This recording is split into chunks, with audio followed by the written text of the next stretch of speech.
Good evening. Welcome to Beyond the Gatekeepers. I am Bishop Vanessa M. I'm your host and moderator for this evening, and we're very, very happy to have you here with us from Facebook, YouTube, Instagram, LinkedIn, all of the social media platforms, Twitter, where we can be found. We are, I say Twitter is X now. Sorry. We are very happy to have you here with us. We ask that you like and share on all those platforms. You can find us on the Beyond the Gatekeepers page. You can find us on Bishop Flunder's page as well on Facebook. And so we want you to go and make sure that you share. I see people already prepared to be in the room tonight for this very, very wonderful conversation that we are about to have. I'm excited about our guests. But before we do that, you know that we like to give shout outs. And so we want you to tell us where you're from. Want us to tell us, where are you from? Where are you watching from? Shout it out. And so let's go. Let's see who we have here. Before I do that, let me bring on Bishop Flunder. Bishop Flunder is our co-host and moderates as well. We are excited about the work that she has been doing in community for over 40 years. And excited about who she is to us. She is our presiding bishop for the Fellowship of Affirming Ministries, and she is the senior pastor of City of Refuge United Church of Christ in Oakland, California. Bishop Flunder. How you doing? Bishop Pearson would say, how you doing? Yes, he would. He certainly would. Exactly. Good evening. Good evening, everyone.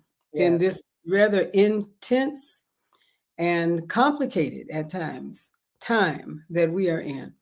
I'm very excited about the fact that we've had the courage to ford the stream around many issues over the years and months that we have worked together as gatekeepers.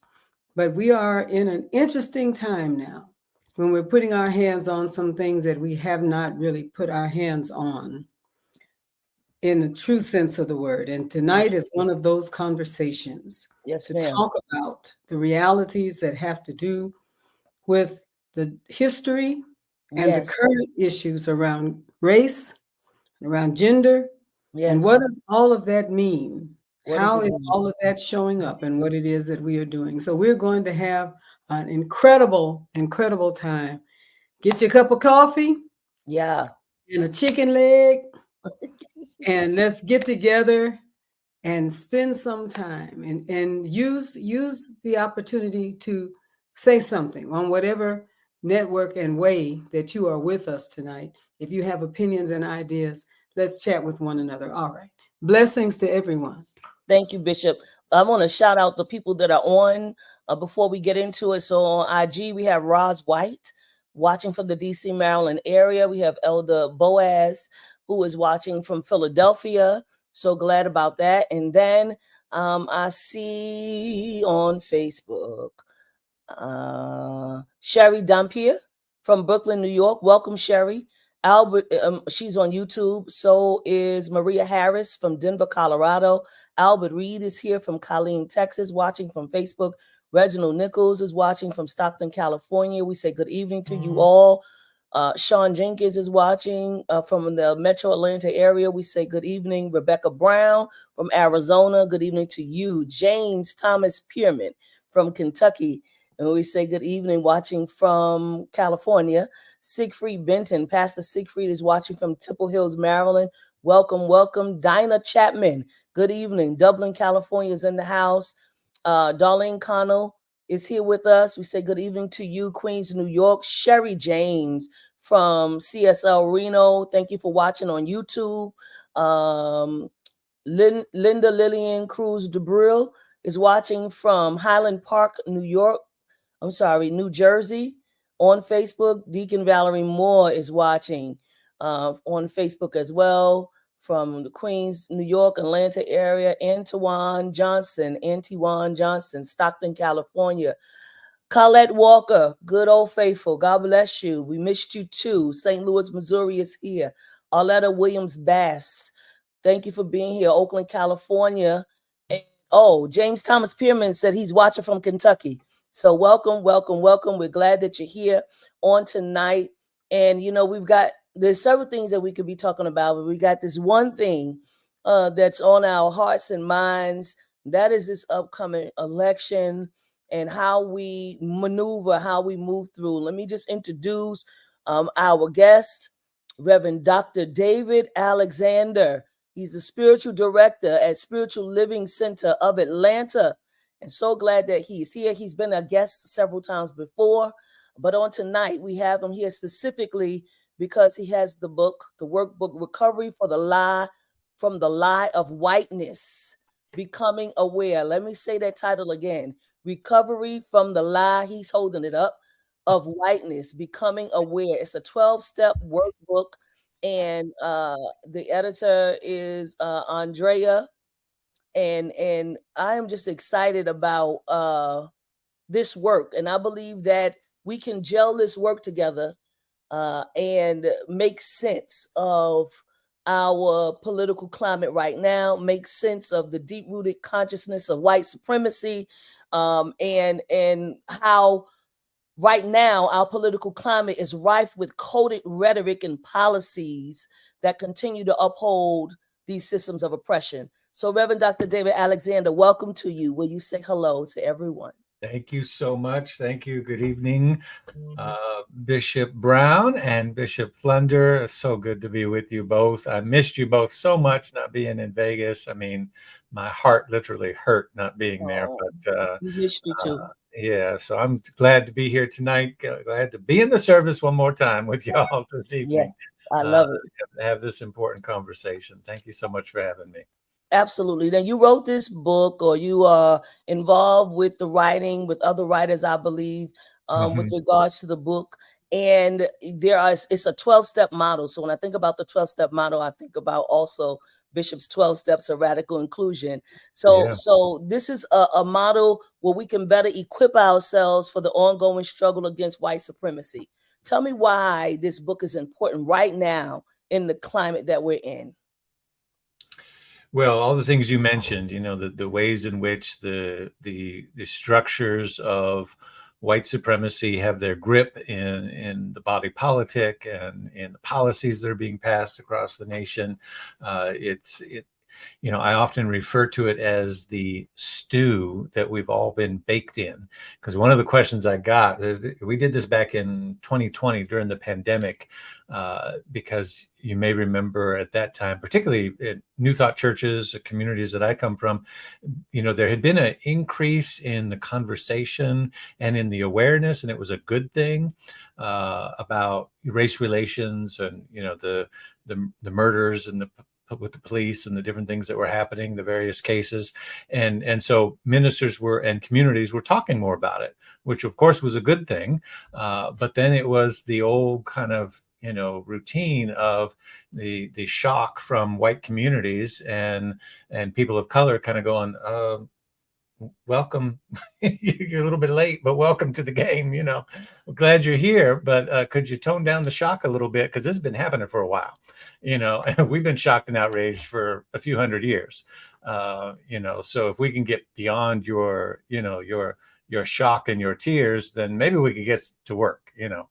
And so it's kind of in that atmosphere. I didn't want to keep talking about it. I wanted to do something. I wanted to, produce something, particularly because I was in Atlanta and I was new here, and, in the cradle of the civil rights movement and in a very diverse spiritual community. And I felt to some degree the gloves had come off from my preaching in my previous post, and I had some freedom that I felt maybe I didn't have before. That was mostly subconscious, but it was there. So anyway, so I had said one day in a sermon, I said, we need to start treating whiteness like the dis-ease of consciousness that it is. And I said, we know how to work with the dis-ease of consciousness. And in New Thought, we teach that all the time, how to find the error thinking that is working in our mind and how to sort of weed it out and replace it with something better. And that is the science of mind that we teach. And so we do that with our health and wellness, with thoughts of doubt and lack and limitation, and not enoughness, and relationships and finances, and in every area of life. So why can't we do that on the collective level with race relations? Because this idea that one group is superior to another is an error thought. It's a false thought that has gotten rooted in the collective consciousness. And so I began to preach about it in that way, and then that just grew and grew and grew. And I kept saying it. I probably said maybe 3 weeks in a row. I said, we need to treat it kind of like 12 steps. And I was just kind of working with that idea. You kind of work and massage an idea through a few sermons. And I got a call from somebody who was watching. This was a pandemic when we were getting all kinds of new people watching, from Andrea Travers. That's Reverend Andrea Travers from California. She used to be my board president in Oregon, and she was watching in California. And she's very well versed in 12 steps. She's written about it from a broad ecumenical spiritual perspective, the wisdom of the 12 traditions and world religions, and all of these things. And she said, I keep hearing you say this, and I think I can help you. Which, to a minister's ears, that's like the best thing. I just want to do a quick little plug right now. If you have a gift and you hear something that your minister is saying that they want to do, or project or something, and you've got that gift, please speak up. That is like, just honey on the, dripping down when somebody calls you and says, I think I can help. And so that's what she did. She called me, and because I knew I couldn't do it alone. And 12 steps is not, my first spiritual language. And so she was a great help in that regard. And then she's a white woman, and I'm white. And so we said, we can't do this alone. So we gathered the prayer practitioners in our community, many of them who are African-American. And we said, anybody who wants to be involved in this, would you come together and help us? We're going to form a group. And so there's a whole group of contributors and who wrote from their experiences. And Andrea guided us every week, and they met for every week for, I think, over a year, and finally produced this workbook. We wanted to produce something that would take the language of the 12 steps, rewrite it to address racism and what we call the lie of whiteness, kind of getting inspired that from the work of James Baldwin, and then actually not just talk about it, but provide a workbook where you can work those steps, and you can begin to, as I think I first learned the phrase from you, Bishop Flunder, decolonize your mind around the constructs of whiteness. And one of the first things that people, because I'm in a very diverse community, that people would ask me, certainly my African-American congregants, well, is this for us? And I would say, yeah, it's for everybody, because we all, regardless of our melanin or cultural background, we all are infected in that. We've all been baked in that stew, and it's in our culture, and it's in this collective Western consciousness. And so we all have some level to decolonize. I think white people have more work to do because we're the direct beneficiaries of the systems of privilege. But that doesn't mean, we can look at from Clarence Thomas to Barack Obama, we can see the way in which the constructs of whiteness affect, how African Americans show up in collective culture, to get, from what's it, Candace, what's her name, Owens or whatever, I mean, there's a lot of them we could talk about, a lot of people we could talk about. Absolutely. So yeah, so it's, it's really for everybody. So that's kind of the inspiration of where it came from, and then the group that came together, and why we did it. Thank you for that. While we're talking, I want to make sure that I shout out Wayne Baldwin from Calgary, Minister David from New Jersey, New York area, Bishop Diana Williams from Maryland, Keith Darnell Wilson from Seattle, Chuck Rhodes from South Carolina. Thank you for being here, all of you, on tonight. So, but I'm going to let Bishop Flunder weigh in, but before, well, Bishop Flunder, do you have something to say right now at this point? Okay, so go ahead, Bishop, go. I want to talk about these 12 steps, because right now what we're seeing in the political climate, we're seeing this actually play out, right? We're seeing the recovery for the wildlife. We're seeing the lie of whiteness play out And right now, I don't see recovery from it. Right. Right. Right. So we started off with well, it didn't start off with, but just as recently as a couple of weeks ago, we have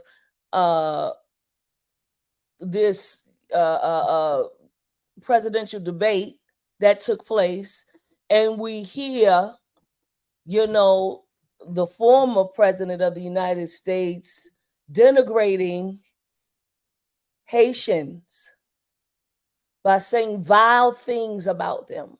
Mm-hmm. And then, because, as you say, it's so baked in to every part of legislation, every part of the judicial system, every part of how we even live and move on this earth, people got wind of what he was saying. And now their schools are facing bomb threats, and people are being threatened in that city based off of a lie. Right. Right. Tell us about these 12 steps, because we got to be able to recover. So tell us one by one, or as many, the ones that you think, I mean, they all are important, but let's lift up some of them tonight. Well, let's, we're beginning right there, the first step, right? Good. I have it in front of me, So in AA, we would say we admit that we are powerless over our addictions and that our lives have become unmanageable.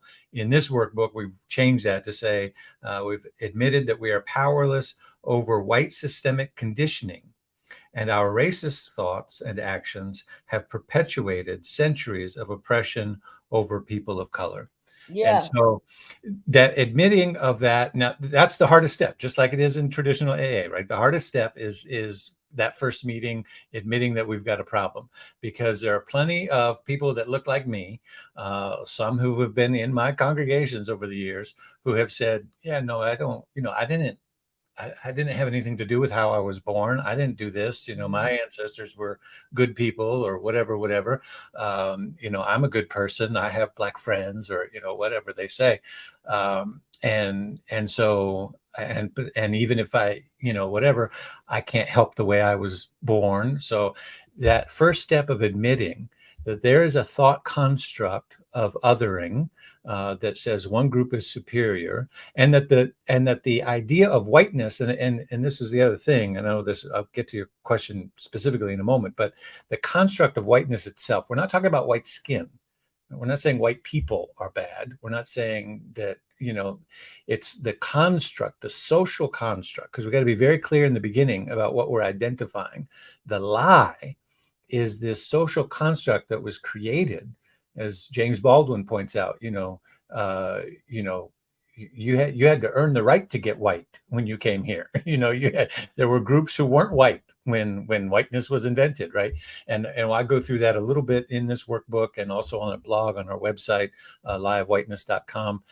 We talk about that in the 1680, around that time, 1675, in the original colonies, they were trying to assign property rights and marriage rights and other rights to specific people. And the laws were written in Virginia, Georgia, other places, and they were identifying people to all Christian men. Well, that didn't quite work out too well for them, because then they found there was some people of color that came over from somewhere else, and they were colonizing them anyway into Christianity. So then they had all these folks that were Christian that they didn't really want those rights to go to. So then they said, all European men. Well, there were some black folks from London that came on over and were living, and they said, oh, well, wait, hang on. Well, we didn't mean you. And they had to keep trying to find a way to define who they meant the rights to be for, who the laws were to protect, and who they weren't to protect. And so it wasn't until they came up with white, and they said, oh, there it is. That's the one. That'll work. That one will stick. And so this construct is completely false. And then Irish people came over. They weren't white. You know, they were Irish, and they were, you know, subjugated and oppressed and whatnot. And, you know, other folk that happened to other folks as well. Italians had to earn the right to kind of sort of to be white. And pretty soon, as James Baldwin then later says, everybody was giving up their identity in order to become white because the privilege was, you know, so great. So that's what we're talking about. We're talking about this construct that is a complete fabrication, a lie. And the danger of that, as we're seeing now in our politics, is that when you are in that in group, your willingness to protect that over all else becomes the superior driving force in the consciousness. And so the former president said what he said. He was asked about it. He was challenged on it. He didn't backtrack on it. You know, we all saw that. And then the vice president or the vice presidential candidate, his running mate, doubled down on it and said, if I've got to make stuff up, if I have to lie, if I have to make stories up in order to get the attention that we want to get where we want to get it, then that's his direct quote, then that's what I'm going to do. That's whiteness. Right? If I have to make it up so that I get the power where I want it to be, and if there's another group of people that are the subject of that are the object of that are the othered part of that are now threatened or in danger, or somehow stuff is happening that wouldn't otherwise be happening to them, well, that's just collateral damage to the lie that I got to tell so that I can get what I want. That's good. As plain as day. Plain as day. Plain as day. So that is, we've got a problem. We got a big problem. Step one, we have got a problem, and it is out of control. It is out of control. That lie is hurting Haitians. It's that lie is keeping AR-15s and you know, gun laws the way that they are, such that school shootings and mass shootings are happening. That lie is behind the anti-trans legislation, the bathroom bills. I mean, all the stuff that lie is driving all of that, and they're running scared because that demographic is getting smaller and smaller and smaller. You can't win a general election on white men and white women alone. Thank you for that. Bishop Flunder? So this brings back a whole lot of things for me. First of all, when we authored Where the Edge Gathers, one of the things that was a real part of that was what we called the 12 Steps of Radical Inclusivity. And I think what it's married to in terms of what it is that we are talking about, Dr. David, is that there is a sickness, like the 12 steps that people look to when they were trying to get off of substances that were killing them. What were the steps that they needed to take to be made whole, to get beyond being a prisoner of a substance? They took a 12-step program. Mm-hmm. When we started looking at the 12 steps of radical inclusivity, of course, it had to do with the inclusion of the LGBTQI community and the inclusion of women and the inclusion of multiple faiths, being able to find a common denominator.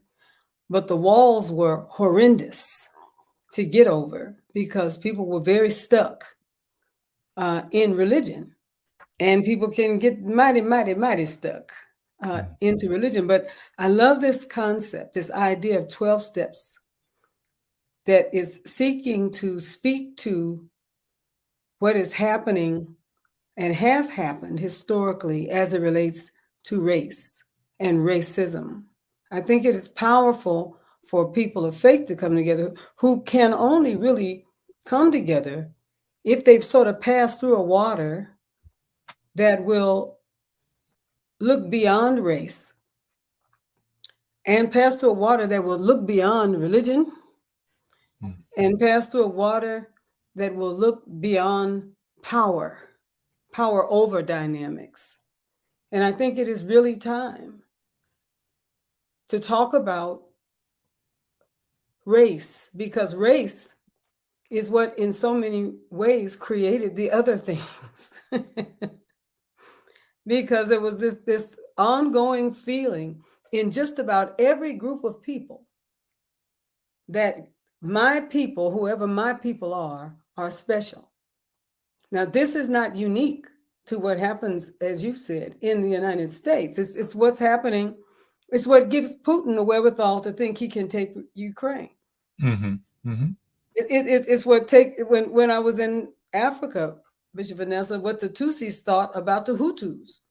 Mm-hmm. And everybody was Black.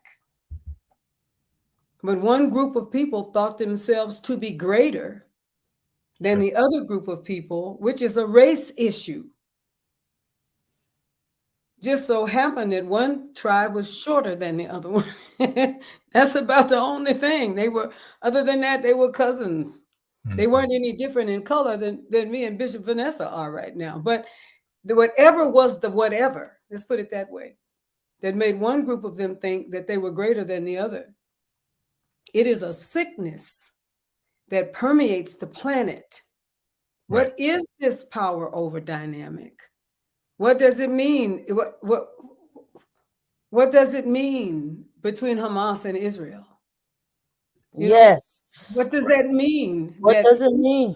You're less than me. And I have now moved myself to believe that God, that my understanding of the divine has now enabled me. Yes. If you come to the fight with a slingshot and I come with a gun, then it was the will of God that I have a power over dynamic where you are. And so, yes, it is timely because it is really what the problem is. And then we are calling it out. We want racism to get called out on the street corner with water hoses. Come on. And we have to bring an end to this. And I am so glad that you have put both your heart, your time, your education, and the deep love that you have shown to all of us who are listening to you tonight. You have been our brother since we've known you. Yes. You have been our brother for real. I want you all to hear this that are listening to us tonight.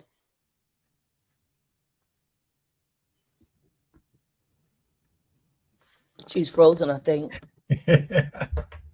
But we know what she's saying. She'll get unfrozen. Maybe she'll come in and go back out.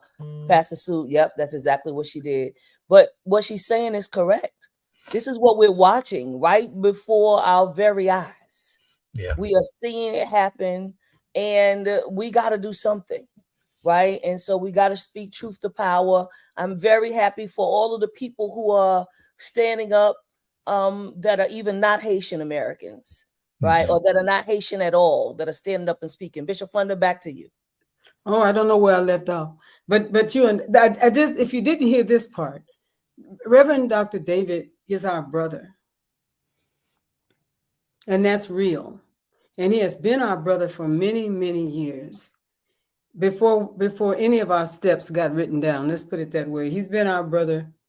We lived the steps.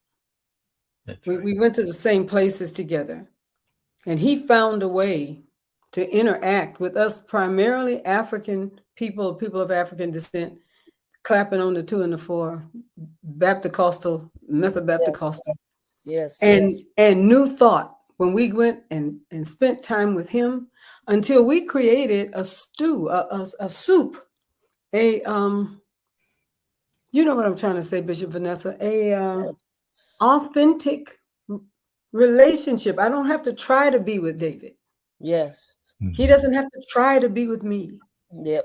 If we can do that with each other, it speaks to what the possibilities are. Yes. Otherwise, it'll just be another time when a group of people will feel that to be made strong, they have to diminish somebody else. They have to have a power over dynamic. I was going to say, it's this power over dynamic. That's it. I'm going to mute myself. Yeah, well, and I'm going to come to you, Dr. David, but I want to say that it is this power over dynamic. Again, we are watching it play out in our current events. Lebanon was bombed to pieces. All of these people are dead now. Israel bombed them. Why? You know what I'm saying? Like, and I don't. We cell phones and walkie-talkies. Yes, cell phones, walkie-talkies, and so many people were killed. Though, yeah. You know, we have to do something to stop this. And when we talk about this, a lot of it is, you know, as it relates to Israel, is in our scriptures. So people are taking the scripture, you know, everywhere your feet shall tread, and all of these different things as a superiority thing to do stuff to other people that really should not be done. And so anyway, Dr. David, you are leading us down the road that we need to go. And in terms of the 12 steps, let's go to the next step, because we've identified it. Yeah. We see what it is. We got it a problem. We got a problem, and our life and our world has become unmanageable, right? Yes. People are dying. There's all of this stuff is happening. It's out of control. And so that's the first step. It's just coming to that awareness. And as we said, we still have a challenge with, you know, a lot of people still can't get there yet. But that's sort of the beauty of the 12 steps, is that, you know, I can't make somebody, you know, get into the work. They have to want it. You can take somebody to a meeting, but they can turn around and walk right out. And so, you know, there is that sense of personal responsibility in 12 steps, which I think is valuable to this work. But we still have to do some work in terms of getting people to see. But once they begin to see, once we open our eyes and see, we say, oh yeah, we've got a problem. Step 2 says, I came to believe that a power greater than myself could restore me or us to sanity. So we have rewritten that to say, came to believe that knowledge and understanding can restore our part in creating a new social order of diversity and inclusion. And so that is that idea. Okay, we've got a problem, but there is a knowledge and a wisdom and a power and a spirit that can restore us to sanity, and we can see that diversity is the natural order of things. You know, look at the garden, look at the grocery store, look at the, you know, diversity is the natural order of things. Creation is naturally diverse. There is, and you want to go to Israel and Hamas and that whole situation, you know, and I hesitate to do this in the presence of such scholars, but I'll do it anyway. But, you know, in the scripture, and it says, and there, you know, Moses is leading them, or the tribe gets to the edge of the promised land, right? And he sends the spies out to look, right? And they go and they come back and they report, and the place is occupied, right? That's always given me great pause. Just that part right there. This is the place that Spirit has brought them, and it's occupied. It's occupied also by their family. By their family, who they're not strangers. Right, who they immediately begin to demonize and call them giants, and that's, you know, right, all kinds of names, right?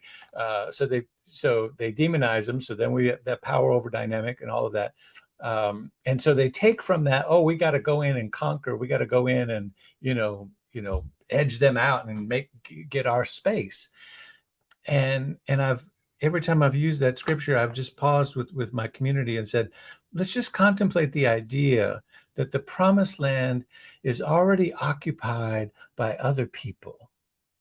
Maybe the lesson that was there was that indeed this is the promised land, and you're going to have to learn how to live and work with some other people who are already there.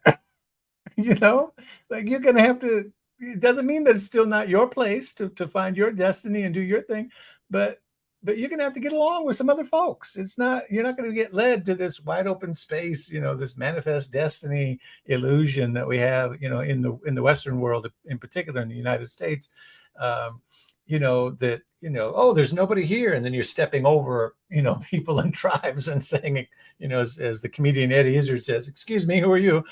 You know, there's nobody here, you know, like, no, there's going to be people there, because this is the promised land, but we're going to have to work together. So that step two is we begin to come back to, oh, okay, there is a path forward here.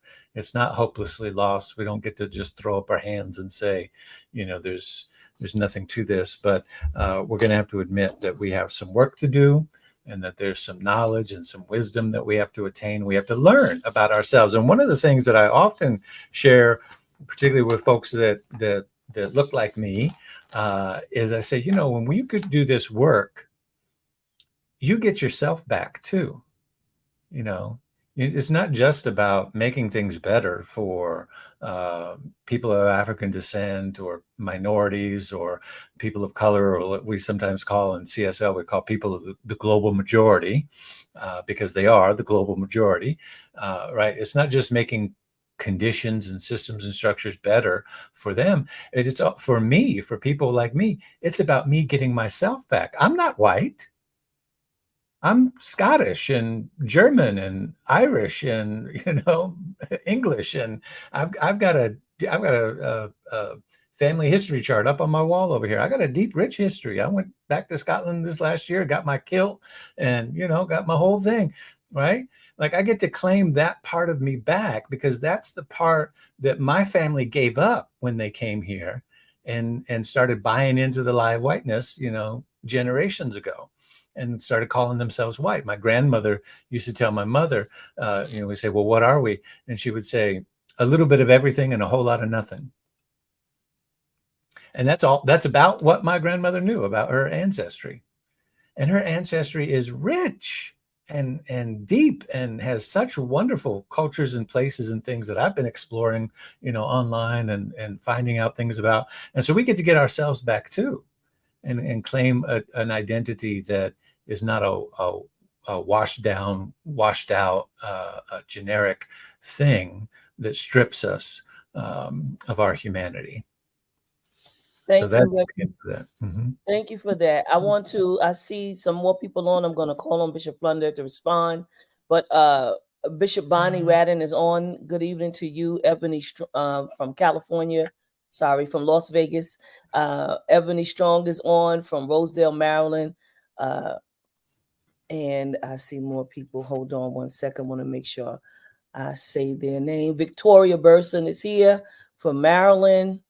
Glad that you all are on. Ursula McClure is here from California. Thank you so much, all of you, for joining in. Chella Belcher is watching as well. Thank you from Connecticut. Reverend Bernie is watching from Mount Vernon. Chris Watson is watching from New York City. Welcome. Deacon Valerie Moore is watching. I think I said it already. Pastor Bree Taylor is watching. God bless you, Pastor Bree from Florida. Bishop Flunder, I want to give you the opportunity to respond. And Bishop Bonnie is saying that they did Dr. David's book at Refiner's Fire. So, the thing about it is a workbook. Let me just say that. Let me announce the book again. Pastor Sue will put it up. Recovery from the Lie of Whiteness, Becoming Aware. And we're going to do a giveaway tonight. So make sure that you put hashtag Beyond the Gatekeepers. There's going to be a free book giveaway. Make sure you type the hashtag Beyond the Gatekeepers so that you can win a copy of the book. But it's probably something that you want to do with your congregation as well. Also, I see Raymond Anderson here from Delaware. God bless you, Raymond. Bishop Flunder. So I've thought of this often as the burden of superiority, because it is a burden. It's a burden because it's a farce. It's a burden because we're made to believe that superiority is necessary, and religion is full of it. We talk sometimes about the churches in the inner city in the United States, in certain parts of the big cities where there are storefront churches. And those storefront churches can have a thin wall between them. So you can have a Baptist and a Holiness and some kind of Catholic and some kind of African Indigenous, and 8 or 9 of them on one block. With the walls so thin, they actually can hear one another. I've been in those experiences. You can hear the toilets flushing. You can hear the music of the church right next to you. You're pinned together on one street in Chicago, South Side, and you can't stand each other. You come out of the church and you see the people and almost pity them because they're going to hell, of course, and of course you're not. And there's something about it, and something that I've shared before, Dr. David, in conversation about the evolution of animals and the ways in which certain of our kindred, with whom we are only maybe 5% different in our DNA, like chimpanzees and bobonos. And everybody knows the chimpanzees. Everybody knows what a chimpanzee is, but not many people know that a chimpanzee's first cousin is a bobono. He looks a lot like a chimpanzee, not quite as big, but the thing that they really are not quite as is they're not violent. The believers that have to do with making the decisions about the history of animals and the ways in which they came to be who they are, including us, Homo sapiens sapiens, is the idea that perhaps a large river grew between them and they could not get or stay with one another. The bobonos, they became a certain way over time, and the chimpanzees another way. The chimpanzees much more violent. And here's the funny part. Okay, so I would say those folks that are listening, don't go tell nobody. But if I tell it, I know you're going to tell somebody else. So let me just say it, that the chimpanzees became much more violent. The bobonos, when they got riled up, what they would do is they would hug one another. You all do your own research. They would hug one another and sometimes become intimate in that moment with the bobono that was upset with them. Essentially, they found freedom from violence in the presence of tenderness and love.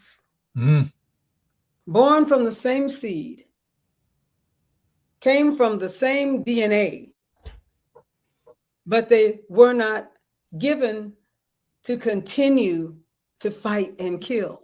And every time I read about them, because it's good preaching fodder to all the preachers that are listening right now, there's a fork in the road and there's a choice that can be made. Right. We can absolutely, as humankind, decide that this foolishness is going to stop. Right. That we're just not going to keep doing this. We're not going to continue. They're eating the cats. They're eating, my lips are not small enough. Such foolishness. The dogs. Foolishness. And then the people are reading this discourse on 2025, trying to find ways now to dismiss with all of the bobonos, if you understand what I'm saying, so that the chimpanzees can rule because they think they have to. But there is another way to be powerful. And that is what this book is seeking to teach us. There is another way to be powerful in a way such that everyone succeeds and everyone is important and everyone, though a different place, has a place. Bishop Flunder, I'm glad you said this. I'm telling you, this whole story around the chimpanzees and the bobonos, but just the book itself, that story leads us to that book. Like, if we could get together with a group of people, right? Because there's still work to do. People want to know what we can do. What can we do? We can start having conversations and get groups, and you can get this book for your church. Right. You know what I'm saying? You can get this book for your denomination.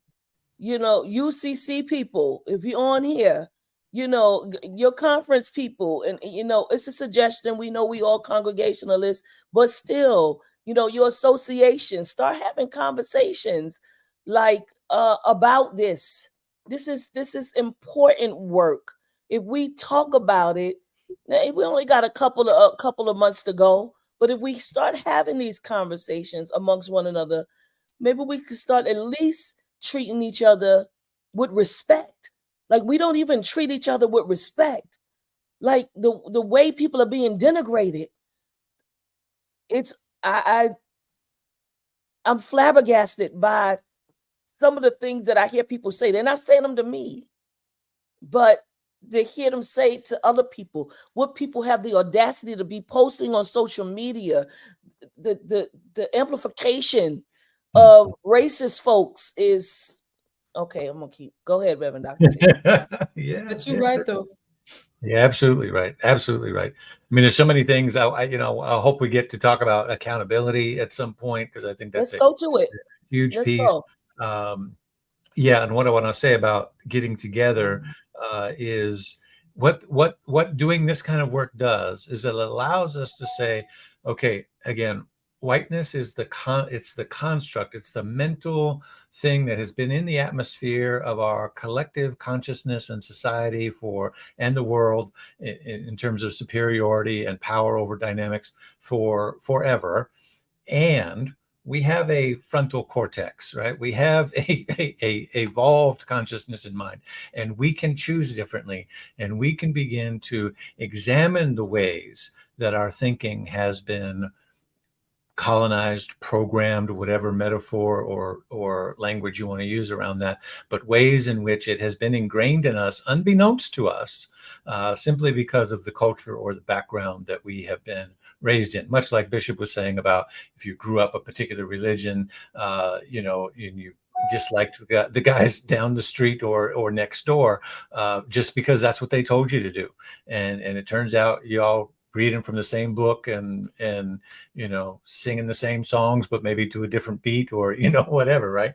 So this work allows us to examine our consciousness, the internal thoughts, whether we put them there or not, and just look at them and say, well, how did that get there? And is that really working for me? And is that producing the kind of life that I want to contribute to, and the kind of life that we say that we want to contribute to? That's the power, the liberating power of any 12-step program, as you get to examine choices and behaviors and simply identify them as that, choices and behaviors. And now now that I know better, I get to make new choices and behaviors. And the last thing I'll say about that, just in terms of the construct of the book, is the other thing that I found valuable for me, because 5 years ago or so, everybody was reading whatever the latest book was out. Everybody was reading, how to be anti-racist. Everybody was reading Caste. Everybody was reading Let's Talk About Race. Everybody was reading, all these tremendous, there's been an explosion of really great literature out there, and they're all fabulous. But I began to think to myself, well, it's got to be more than just I've got the latest book on my bookshelf, or even that I've read it. Because I don't know about you, but I got a lot of them on my shelf that I purchased and they're yet to read, but they're there. The intention is there, and it's got to be more than that. And I realized that it wasn't about the kind of the value positioning of, I'm a good person because I bought that book, or I went to that study group, or whatever. I go to this church and they preach about this or whatever. There had to be a deeper commitment to this examining. And that's where the 12-step model really showed value to me, because I said, oh, as a white identified person, it's going to be one day at a time, one step at a time, for the rest of my life.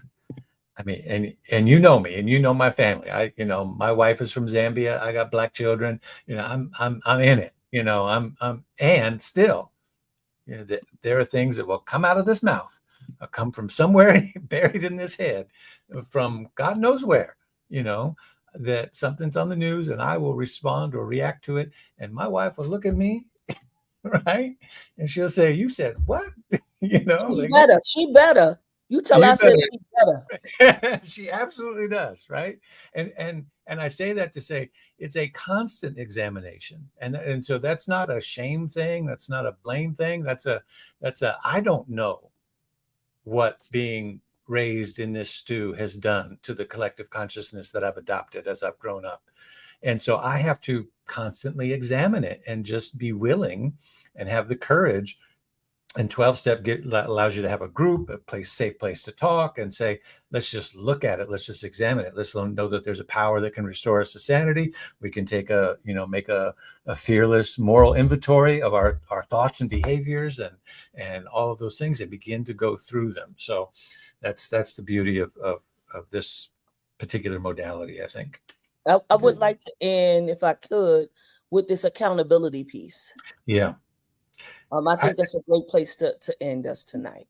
There's a couple blog entries on the website, Live Whiteness. I haven't posted blogs there very often, and I need to get back to it because there's a lot of stuff happening in the election cycle.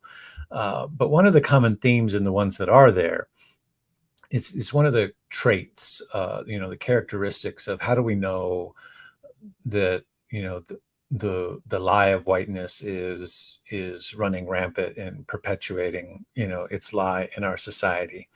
And one of the common characteristics of it is that whiteness hates accountability. Or we could say, as we've elevated the conversation tonight, superiority, right? The power over dynamic, wherever it belongs, right? If you think you're part of the right religion, then that group hates accountability, right? If another religion comes around and says, well, actually, we hate that, right? So, but whiteness in particular, whiteness really hates accountability. It's got a bad relationship with it, and you see that in, the GOP and in the presidential, in our former president, in his behavior all of the time, and you see it here in Georgia when. A couple of years ago, after the last election, Governor Kemp put in the Voter Accountability Act. It's called the Voter Accountability Act. So they used the word accountability. And in his language, and I have a picture of it in one of the blog posts, is why I thought of it. He's there at the desk signing it. He's surrounded by all white men. He's at this big, long, powerful desk, and the picture that's hanging on the wall behind him is of a plantation, a Georgia plantation. I mean, the imagery could not be, if that was a mistake, it was a really dumb one. If that was just like, well, let's sit down here and sign this, and that was the picture they put out. But I don't think it was a mistake, but that's discussion perhaps for another day. But the language that he used, the reason when the press pressed on him and said, well, why these things are in place? And he said, in a direct quote, I didn't like the outcome of the election here in Georgia. Because there was no evidence that voter suppression took, or that that ballots were mishandled, or that any kind of election integrity, that there was a lack of integrity in any way, and that there was therefore a need for any of these laws to be put in place. There was no evidence. There was simply the top political leader of the state did not like the outcome, so we must do something, right? And so it's things like that where when you try to hold them to account, you get tremendous pushback. And that's what we're seeing. And what I most fear about what's happening right now is that they're doubling down on this superiority thing and the castigating of the other in, of the Haitian community in Springfield. And J.D. Vance just said the other night, did you hear him when he said, 27,000 people that have come in? And he said from Haiti? Yeah. Haitians from Haiti? I heard him. I was like what's happening here? That's and that's whiteness for you, right? I don't even have to be educated about what I'm spewing out of my mouth. It's not even necessary for me to have credibility, right? And it's coming from both sides. And I say that cautiously. But that's what makes it different this time. Talk about it. Because all of that vitriol came really from one side. In when Donald was running the first time and when Donald lost the second time. Mm-hmm. But the thing that really concerns me, to your point, Dr. David, is that there are a whole lot of people getting ready to say, well, now, if you come for us this time, don't try to do it this time.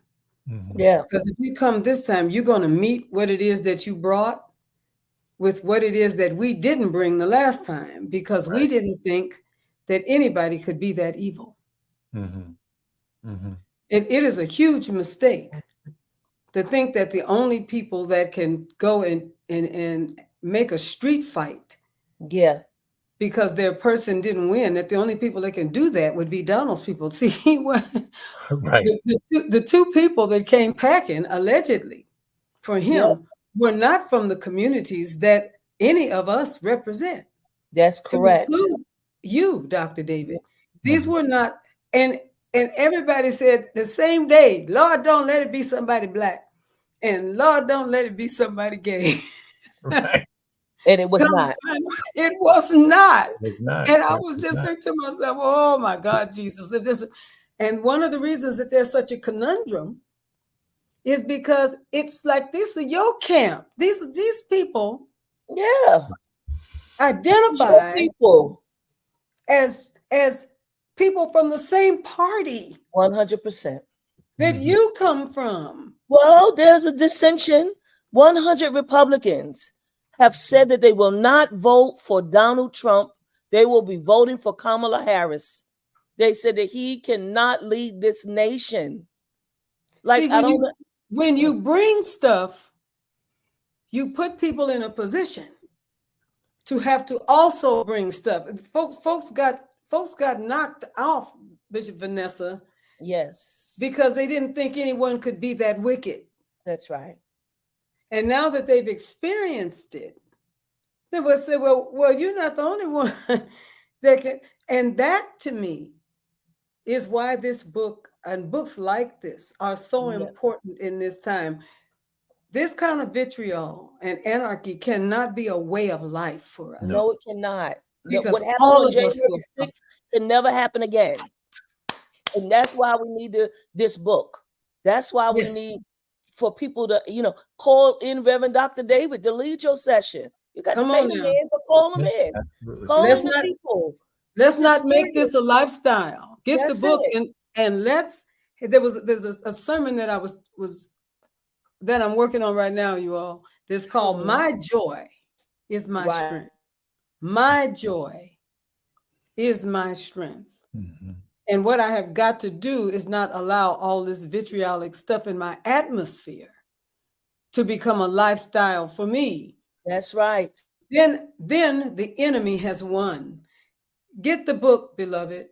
Let's see if we can find the power of peace and love and connection and the common denominators that weave us together as a people, that have woven us, the three of us that are talking tonight, along with the many of you who are listening to us. We are woven together by love. Mm-hmm. We found our common denominator. Our religions didn't even like each other. It's the truth, but we are woven together. Right.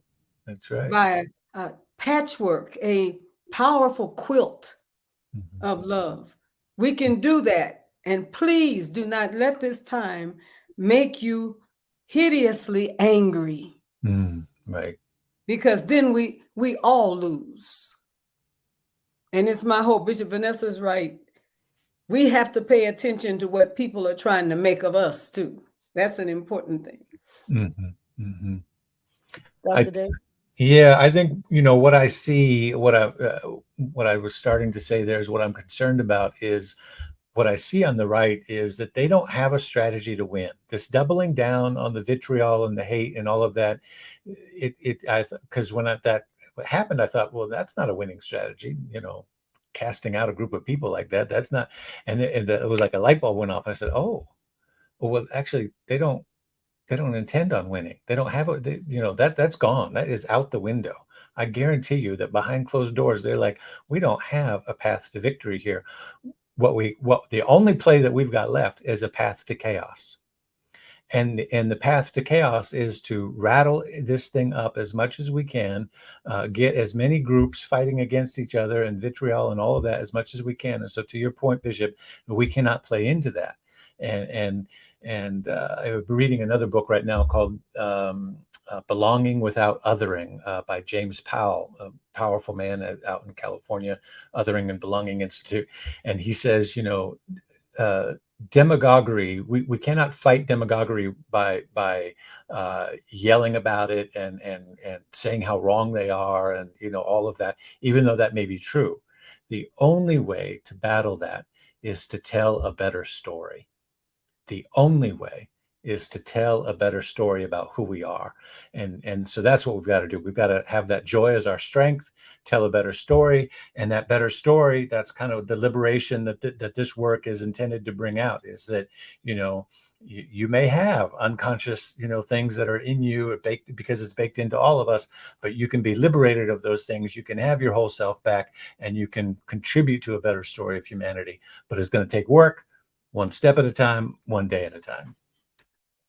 I love that. I want to ask Bishop Flunder to give us a final remark, if she would.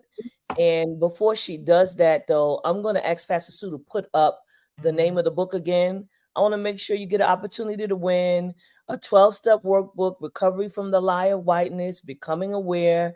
And we want you to put down hashtag Beyond the Gatekeepers for this free book giveaway. We want to make sure that you're in it. If this book is not for me, well, okay, send it to somebody that it is for. Mm-hmm. Somebody that could do the work. I can't do it. We'll send it to somebody that could buy the book and gift it to someone. Okay? Thank you so much. Bishop Flunder? Let me close with this. For the children's sake, all of us that are talking to you, our faces right now, we have children.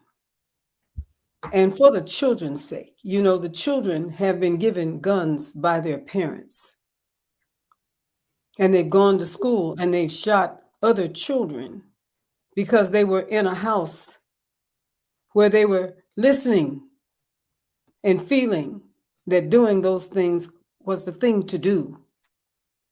For the children's sake, for the generations that are coming after us, let's be the generation that makes peace run down like water and righteousness like a mighty stream.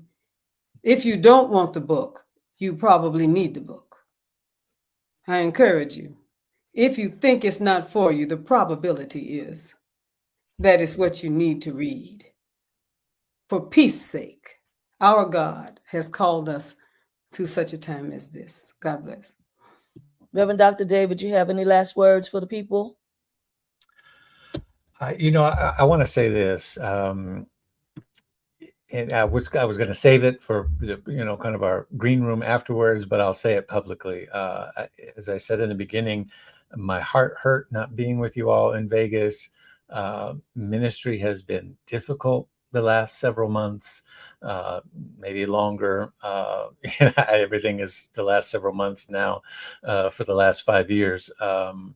But it's been a challenge building community, keeping community going, keeping enough funds going, all of those things. And I'm not, playing for sympathy here, but it's been a challenge. And tonight, and your affirmation and participation in this has put wind in my sails in a way that I really needed. So I thank you. It's been a great honor to contribute to the conversation and to just be in the room with you. Thank you so much. Thank you so much. We love you. And we want to let the folks know we have one announcement. While you are putting your hashtag in Beyond the Gatekeepers and getting your name in, we're going to ask Bishop Flunder to give this announcement tonight. God bless you, beloved. I believe that where our treasure is, that is where our hearts are. And I want to encourage you. If you want to see the Gatekeepers continue to grow and expand on all of the different social media platforms where we are, it will be a great help, a great, great help to give, to support the broadcast by giving a donation. And you can do that via Cash App to $TFAM Annual or through PayPal. www.paypal.me/TFAMJustice. I know you're blessed. And since you have been blessed, take a moment and be a blessing. God bless you is my prayer. Bye-bye. We got to save the date for our holy convocation. We want you to meet us in Atlanta, Georgia, June 30th through July 6, 2025. We want you to save the date. We are looking forward to coming to Atlanta, Georgia. We will be celebrating 25 years of the Fellowship of Affirming Ministries. How about that? 25 years. So our presiding prelate, Bishop Flunder, is inviting you to be in Atlanta with us. Put it on your calendar. However you save your dates, stay tuned for hotel and registration information. Our theme, again, is Something Inside So Strong, and we are excited about what we are preparing to do. All right. We've got folks who have put that hashtag in. We are excited. Really quickly, let me shout out Bishop Sonia Williams, who is on here tonight. Pastor Hulan Mike Williams is here tonight. Thank you for joining us. Eliza Lewis is with us tonight. I see you all. Pastor Valerie Oliver, thank you. Q Washington, Dr. Danny Bahuro, Pastor Elizabeth Ann Jefferson, Valvia P. Galloway Jefferson. I love it. Thank you all very, very much for being a part of this conversation on tonight. And do us a favor and share it later on when you get the chance. So you're putting in hashtag Beyond the Gatekeepers. We're going to let Pastor Sue go on and spin it around.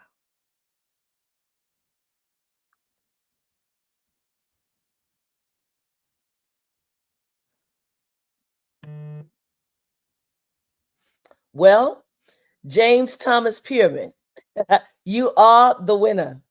You are the winner. God bless you.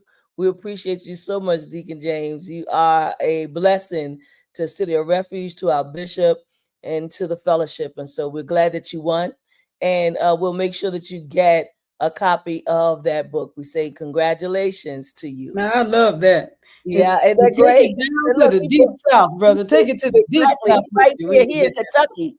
Oh, yeah, Kentucky. In Kentucky, where they have had a man hut for someone who was shooting up people, but they caught him tonight. They caught him. Oh, wow. Just caught him tonight.